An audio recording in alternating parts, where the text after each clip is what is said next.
5 carbs that lower your blood sugar. Almost all of my diabetic patients get scared when I tell them to eat carbohydrates because for years, many diabetes specialists have told them not to eat them. Today, I'm going to show you the 5 high-carb foods that my patients choose that allow them to burn glucose and reverse their diabetes. Because almost all the patients that I have seen who improve their diabetes markers start including beans. No exception. But wait, aren't beans too high in carbs?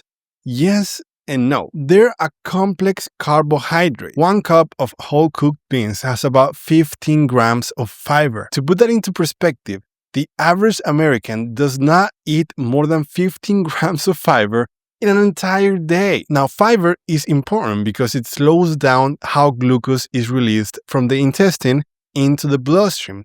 To explain this better, imagine here I have the same calories of pure sugar with no fiber, and my hands represent the intestinal cells that transport nutrients into the blood. Now, when you eat glucose without fiber, it's very easy for me to grab each little grain and move it straight into the bloodstream. Now, that could be useful for a healthy person during exercise when they need quick energy, but when you still have insulin resistance, all that sugar ends up stuck for many hours in your bloodstream. With beans, it's different because they have fiber both in the skin and inside. So the fiber gets in my way. It slows down the absorption of glucose, and so my hands have to break through the fiber first before I can actually get to the sugar and move it inside the bloodstream. So because fiber gets in the way, that's the reason that the glucose curve looks like this. Your system never gets overloaded with glucose, and so it allows you to process glucose at a slower pace, because right now that you're diabetic and you have insulin resistance, your body can't handle large amounts of glucose all at once. Because I want to be clear here, this list is for you if you're here in the spectrum.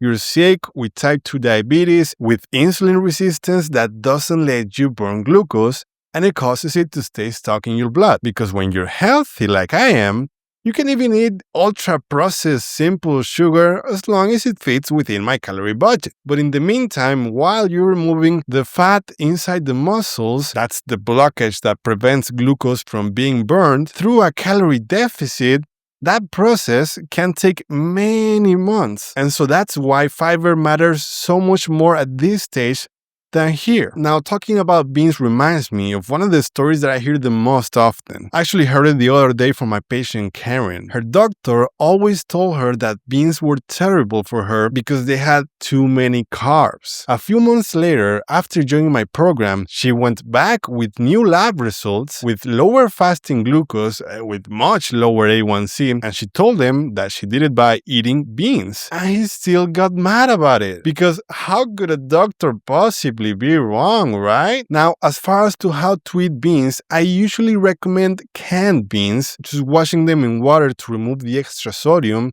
because many people have the habit, almost automatic after years of doing it, of cooking beans from scratch, but then adding hundreds of unnecessary calories of lard just for flavor. So it's better to eat just plain beans. I personally love blending them. They have so much fiber that even if you're diabetic, you can put them on top of half of a baguette and it still balances out. Beans with chorizo and veggies on top of a baguette, it's one of the favorite recipes among many of my patients. Now that we understand that we need fiber together with glucose while insulin resistance is still present, let's take a look at another food that fits this perfectly. Oats are another carbohydrate that lowers your blood sugar, and many doctors are afraid to recommend oats because they do not understand fiber. A 200-calorie serving of about 50 grams of oats dried, which is what I usually eat for breakfast, has almost 6 grams of fiber. Oats are one of the highest fiber grains available. They're extremely versatile, quick to prepare, and basically flavorless on their own, which makes them perfect for adding fruit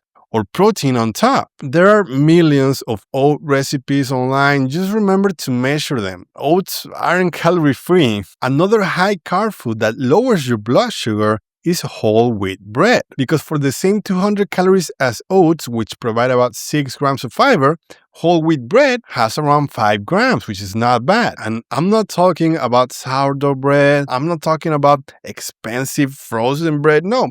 I'm just talking about regular, everyday, whole wheat bread that you find in the store. And this recommendation also applies to any product made with whole wheat flour, like whole wheat pasta and whole wheat tortillas, because they have the same purpose, giving your meal a base with about 4 to 5 grams of fiber per serving. If for breakfast you have the portion of oats that I mentioned earlier, and then later on you get a sandwich with whole wheat bread, you've already eaten about 10 grams of fiber without counting the other ingredients for just roughly 300 calories. Now, another carbohydrate that helps lower blood sugar is asparagus. Man, I love sauteing them with lemon, soy sauce, and pepper. They are my favorite vegetable. 200 grams of asparagus have only 40 calories because they're mostly water, and they contain around 5 grams of fiber. They are one of the most expensive veggies though, so realistically, all veggies apply here. On this point that veggies are good for you, keto people, vegans,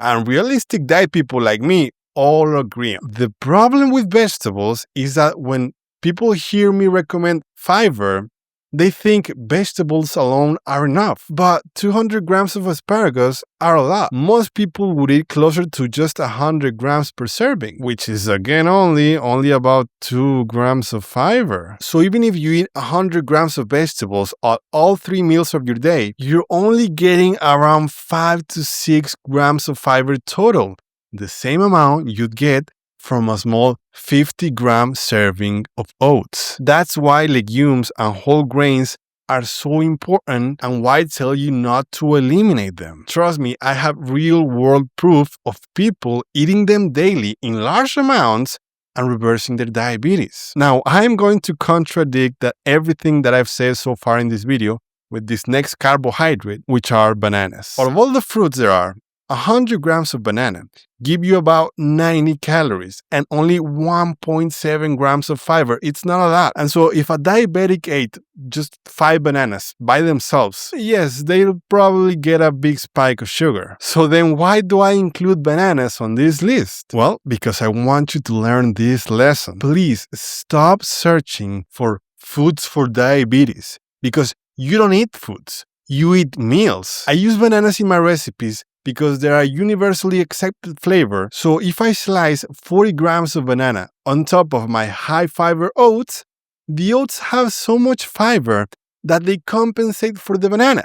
And so you can enjoy it and your blood sugar won't spike. So now that you understand that the total combination of the meal is what determines your glucose response, go ahead and watch this video where I show you my favorite breakfast combinations while you still have diabetes so that you can eventually reverse it. And just as a fun fact, when you add up all the ingredients that I mentioned today in their portions, they total about 770 calories and 30 grams of fiber. Double the fiber that the average American eats, and you will still have about 700 calories left to fill out the meals with more flavorful ingredients that maybe don't necessarily contain fiber.